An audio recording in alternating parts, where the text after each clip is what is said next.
essentially the body are the most powerful and the most principal. Air Marshal, Country Brains, AVSM, VSM, Commander in National Defense College, Major General Harkirat, right? Thank you. God's creations. Harkirat Singh, and the Brigadiers and the equivalent officers of the Indian Army Forces selected for National Security and Strategic Studies. Course at the National Defense College, Joint Secretary, Director for Civil Services, and military officers are from various friendly countries like Zambia, South Korea, UK, Morocco. So like that, I welcome all of you to the Raj Bhavan of Maharashtra. I congratulate all the participants undergoing their training in the National Security and Defense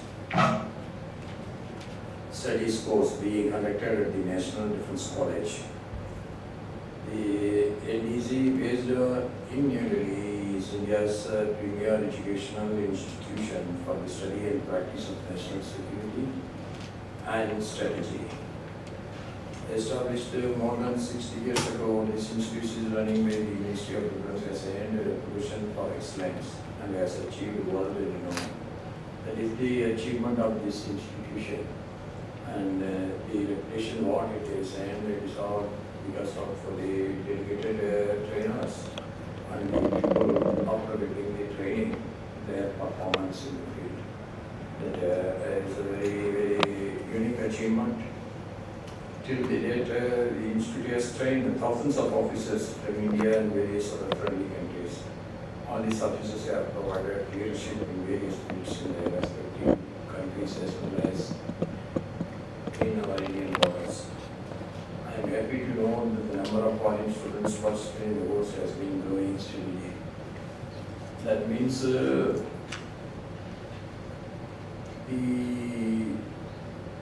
intensity of the training, the discipline and the dedication is getting attracted by the other countries. That is well up to be appreciated. However, I wish to see more women officers joining the training. It is also to be encouraged. Yes, now you got a lot of women officers maybe at various ranks also. That has to be encouraged. Of course, everyone wants peace only. Without peace, there is no development. Your war need not be favoring a country. The victorious country also losing a lot. The defeated country is also losing further. So war is not a solution. We all know very well. Why we need trained officers? That is very simple. We cannot live on our isolation. Isolated thinking cannot bring the peace. We have to be strong to bring the peace. For that only all these armed forces are being well trained. I always used to say we should have a military discipline with a civil touch. Now I am addressing all the civil officers with me. I always tell we should have a military discipline, but with the civil human touch should be there always. The Russia-Ukraine conflict and the Israel-Gaza conflict, we all know have created a lot of tension, and even the inflation in Europe has gone up. Everybody is suffering. It's not that one side is suffering, every side is suffering. And so the countries need to adopt a multi-layered strategy combining energy, security, trade, diversification, and as I said, the inflation control and the diplomatic engagement to stabilize the global market and reduce the risk of border escalations. All has to be taken care. We all know that war is not going to find the right solution. but sometimes war is inevitable, especially when the neighboring countries of any country is doing some kind of problem at the border. They are joining with some secessionist forces, they are encouraging the secessionist forces, they are trying to create a confusion in the neighboring country. That all has to be dealt firmly, no doubt about it. As I said, we cannot live in our own isolation. Yes, we have to, but by and large, we have to be very steady with our forces. At the same time, we must be always having the open dialogue with everyone for peace. That is what is our strategy and are being adopted by our Prime Minister. That is so successful, and I think slowly that is the way that the world can come into proper understanding and cooperation. We need not dictate terms, but we have to respect each other. But that should be always reciprocated. That is where then slowly everybody will learn that nobody can dictate terms to others. Everybody has to respect to others. Today we are living in an era of destructive changes. It will be important as much as to protect the sovereignty of the nation as the economic and digital sovereignty. So many things are coming up now. It's not only the problem is coming up in the border area alone, but digital war is taking place. People are losing money. The hard-earned money in our bank is being looted by the man who is sitting nowhere. We don't know where he is. That type of things also coming up. So we have to control everything. For that we need a lot of training and moreover, I always feel the efficiency will get improved if they are self-disciplined. And in the democratic system like ours, different organs of the state should understand each other's powers and limitations. We should not, a governor should not try to, I always say, governor should not get into the shoes of others. Governor got an elected government.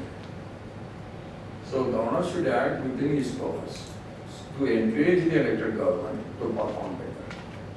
That you have rightly said in your speech also.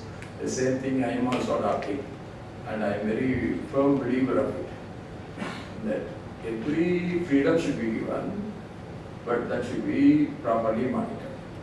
Unless otherwise it is required absolutely, we should not interfere into the powers of others.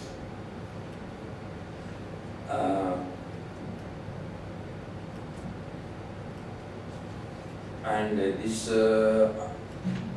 particular aspect should be understood by the armed forces and the civil administration properly. That is the reason why we are growing and growing in spite of our all obstacles, in spite of all the difficulties we have faced since independence. Then still we are growing, whereas our neighbors are failing. That is the clear distinction we got where we are standing and what we should do, what is our power, and how to respect the powers of others. That is the clear distinction we are having in our country. That is the reason why our democracy is getting strengthened every day. And when I was the governor of Jharkhand, there was one university, Raksha University. I want to convert that as a Sainik university like. I was trying for that, there is no syllabus, nothing was there. I was trying to develop everything. By the time I got very less time served as we don't have any Raksha University here. But in my thinking, I am always having the idea of like Chinese schools. We should have one Sainik University. Because nowadays the war is not only fought on the strength of the armed forces you go. By sitting at one place, the war is being scientifically you have to fight against the and you have to use your most sophisticated weapons. Okay, using a sophisticated weapon in a war is different. You cannot use a sophisticated casting weapon by doing a wrong operation or the inefficiency of the person who is operating. No country can be afford to lose it like that. So the scientific developments in the equipments of the warfare today, that we have to get equipped with it, our armed forces. We need a lot of engineers for communication, we need a lot of electronic engineers, because most of the latest weapons what is coming is mostly electronic. So I was thinking in that line that we should create one most scientifically equipped training, so that the needs of the armed forces can be addressed properly. It's already changing, even our system is changing. And we are also now involving with a lot of arms production by our own. That is also another big economic activities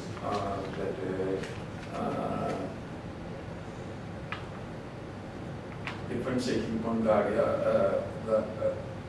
guardians is being introduced, and I think from in Uttar Pradesh there is a big takeoff, whereas in Tamil Nadu and other places too. But there also you need a lot of people who are well educated and well awareness about the innovative weapons which is coming up. So that was in my thinking. When I am meeting our defense minister next time, I am thinking of because the Chinese schools are so successful all over the country, wherever it is. And the students who are coming out of the Chinese schools are signing everywhere, whether it is in the civil side or in the armed forces side. They are signing so much because of like that. I am thinking, this has come to me, my idea after I became the governor of Jharkhand, when the Raksha University was not so good. So I thought, why we should spend the money unnecessarily that can be converted into Sainik college or the what I tell the Raksha University of, so that the persons who are educating there, they have to be trained and they will be in a position to write all your common entrance examinations, so that they can be observed as an officers. We have to prepare them in such a way. That was the idea. I will try to promote that. In conclusion, I once again wish you all success in your future endeavors, and I hope you all bring more glory to the National Defense College and your respective countries wherever they are. Your training will make mark in their career when they are with their own countries' defense systems. Thank you. Thank you, Excellency.